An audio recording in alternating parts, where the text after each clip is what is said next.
प्रणाम बच्चों, आप लोग कैसे हैं? ठीक हैं? आप लोगों का स्वागत है। आज अपन लोग एक नए टॉपिक से स्टार्ट करते हैं, जो टॉपिक मॉडर्न कहा जाता है, मतलब आधुनिक है। वो हर एक फील्ड में गया हुआ है। आज मेडिसिन बनाना है तो भी उसका यूज करना है, कुछ भी स्टडी करना है तो उसका यूज होता ही है। उस टॉपिक का नाम है जेनेटिक्स। बहुत टफ टॉपिक भी होता है और बहुत आसान भी है। अगर आसानी से पढ़िएगा तब तो आसान है, दिमाग लगाइएगा इधर उधर तब तो टफ है। तो जो समझाया जाए बस उतना समझिएगा, उसी को आगे बढ़ाइएगा, तब इजी लगेगा। देखिए, ये जो जेनेटिक शब्द है ना, ये एडजेक्टिव होता है। क्या होता है? एडजेक्टिव। इंग्लिश के हिसाब से जेनेटिक शब्द एडजेक्टिव है। ये शब्द जो है ग्रीक शब्द से आया है, जो ग्रीक शब्द था जेनेसिस, और जेनेसिस का मतलब होता है ओरिजिन। जेनेसिस का मतलब ओरिजिन, और ये शब्द क्या है? नाउन। इस नाउन को एडजेक्टिव में बदलने का काम कौन किए थे? डब्ल्यू वैटसन साहब। कौन किए थे? W Watson. डब्ल्यू मतलब होता है विलियम वैटसन। एक साइंटिस्ट का नाम है डब्ल्यू वैटसन। ये क्या किए? सबसे पहली बार इस शब्द को यूज किए, जेनेटिक्स को। जेनेटिक्स कौन सा शब्द है? एडजेक्टिव, जो किस शब्द से डिराइव हुआ है? ग्रीक से। जो ग्रीक में उस मतलब क्या है उसका? जेनेसिस। जेनेसिस का मतलब क्या है? ओरिजिन। ओरिजिन का मतलब ओरिजिनेट हो जाना, किसी चीज़ का बनना। हम लोग जेनेटिक्स में, जब भी मेरे दिमाग में जेनेटिक्स शब्द आएगा तो मेरे दिमाग में दो शब्द 101% आना चाहिए। सबसे पहला शब्द जो मेरे दिमाग में आना चाहिए वो है इनहेरिटेंस, और दूसरा शब्द जो मेरे दिमाग में आना चाहिए वो है वेरिएशन। हम लोग जेनेटिक्स में फलाना है, ये ढिमाका है, ये है, वो है, कुछ नहीं पढ़ना है अपने को। जेनेटिक्स में दो शब्द, जेनेटिक शब्द आया, दो शब्द, पहला इनहेरिटेंस, दूसरा वेरिएशन। जेनेटिक्स में किस चीज़ का अध्ययन करते हैं? इनहेरिटेंस और वेरिएशन। जेनेटिक्स में किस चीज़ का अध्ययन करते हैं? इनहेरिटेंस और वेरिएशन। अब समझते हैं इनहेरिटेंस क्या होता है। क्या लिखा हुआ है? इनहेरिटेंस। आप लोग नोट्स बनाते चलिएगा। इनहेरिटेंस क्या होता है वो देखिए। हम एज फॉर एग्जाम्पल जानते हैं, ये हमारे दादाजी थे, इनका शादी हो गया हमारे दादी जी के साथ। जाहिर सी बात है, दादाजी की शादी दादी जी के साथ ही होगा। फिर हमारे पापा जी आए, इनका सब शादी हो गया मम्मी के साथ, पापी के साथ हैं। जैसे दादा की दादी, फिर मामा के मामे, से पापा के पापी ही, और ये हम हैं। मान लीजिए हमारा शादी हो गया किसी के साथ। जाहिर सी बात है, हम हैं तो हमारा भी बच्चा होगा, जो होगा उसका भी कहीं न कहीं शादी होगा। ये से ज़रा एक बार सोच के देखिए, यहाँ देखिए, ये हमारे दादाजी भी इंसान, हमारी दादी जी भी इंसान है। जो हमारे पापा जी भी हुए वो भी इंसान, हम भी जन्म लिए वो भी इंसान, और हमारा जो बच्चा होगा वो भी इंसान। हर एक इंसान ही है। दूसरा बात, बहुत सारा कैरेक्टर हमारे दादाजी का पापा जी से मिलता है, पापा जी का दादाजी से मिलता है, हमारा पापा जी से मिलता है, हमारे बच्चे का हमारा मिलेगा।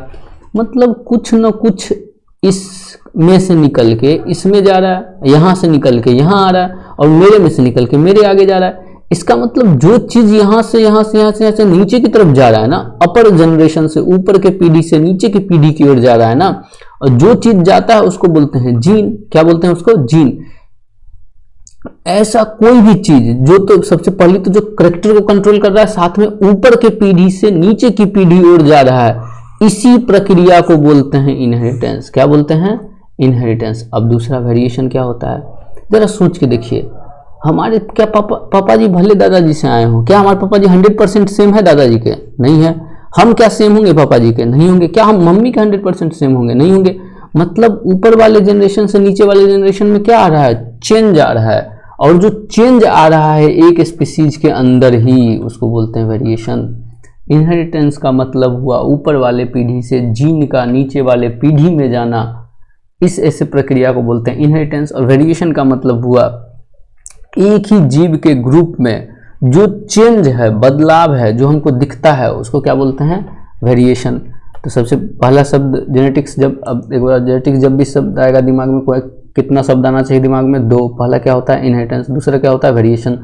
पहला क्या होता है? इनहेरिटेंस। दूसरा क्या होता है? वेरिएशन। पहला इनहेरिटेंस, दूसरा वेरिएशन। इनहेरिटेंस का मतलब हुआ ऊपर वाले पीढ़ी से नीचे वाले पीढ़ी में किसका जाना? जीन का जाना। वेरिएशन का मतलब हुआ एक ही स्पीसीज के ग्रुप में करेक्टर का असमानता होना।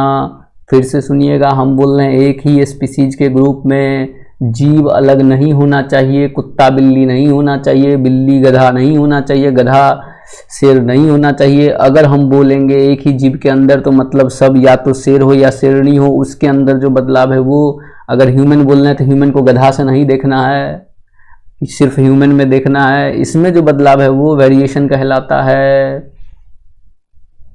अपन लोग कुछ साइंटिस्ट अपन लोग कुछ साइंटिस्ट का नाम देखते हैं, सबके बारे में डिटेल में पढ़ना है, पहले देख लेते हैं। सबसे पहले जो साइंटिस्ट है वो ग्रीगोर जॉन मेंडल, इनको बोलते हैं फादर ऑफ जेनेटिक्स। क्या बोलते हैं? फादर ऑफ जेनेटिक्स, जेनेटिक्स के जनक, पिता। डब्ल्यू बैटसन साहब को बोलते हैं फादर ऑफ मॉडर्न जेनेटिक्स, आधुनिक जेनेटिक्स के इनको पिता बोलते हैं, मॉडर्न जेनेटिक्स। टी.एच. मॉर्गन साहब को बोलते हैं father of experimental genetics, experimental genetics. और ए. गेरोल्ड साहब को बोलते हैं father of human genetics.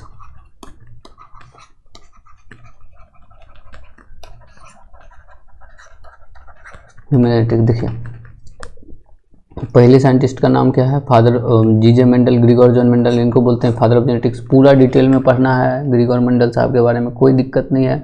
Father of genetics ये वर्क किए थे पाइसम से टाइम पर, जिसको स्वीट पी बोलते हैं या मटर बोलते हैं। वो डब्ल्यू बैटसन साहब को बोलते हैं फादर ऑफ मॉडर्न जेनेटिक्स, क्योंकि ये टर्म बहुत सारा ऐसा दिए जो आज भी यूज करते हैं जेनेटिक्स में। तीसरा टी.एच. अगर हमको बोले सीधे फादर ऑफ जेनेटिक्स तो क्या नाम लेंगे? जी.जे. मेंडल। और अगर बोले कि फादर ऑफ मॉडर्न जेनेटिक्स कौन है तो टी.एच. W Bateson. और बोलेंगे कि father of experimental genetics, experimental genetics के जनक कौन है तो टी.एच. मॉर्गन साहब। इनको एक्सपेरिमेंटल जेनेटिक्स इसलिए बोलते हैं क्योंकि ये एक ऑर्गेनिज्म था ड्रोसोफिला, इस पे ये बहुत ज़्यादा काम किए थे। फ्रूट फ्लाई जो था ना, एक फ्रूट फ्लाई होता है जिसको ड्रोसोफिला बोलते हैं, उस पे ये काम किए थे, तो इनको बोलते हैं फादर ऑफ एक्सपेरिमेंटल जेनेटिक्स।